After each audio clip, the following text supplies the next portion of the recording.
Amma belə də olur, bax, əvvəldən deyim sizə, sonra mənlə dava eləməyin.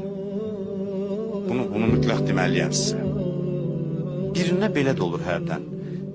Tez-tez də olur. Birinə gizlin yaxşılıq elirsən, gizli. Heç özü də bilmir. Heç kəs də bilmir.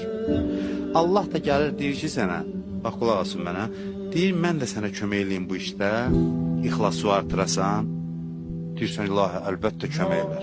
Necə kömək eləyəcəksən mənə? Sən ona gizli yaxşılıq elə, mən şərait yaradacam, yaxşılıq elədiyin adam sənə xəyanət edəcək. Hədislərdə var, bu məqamda sevinin, şad olun. Yaxşılıq elədiyiniz adam ki, gizli ona yaxşılıq eləmişsiniz, sizə xəyanət eləyəndə sevinin, çünki bu ixlası artırır, bu xalisliyi artırır. Buna Allah xüsusi mükafat verəcək, xüsusi mükafat.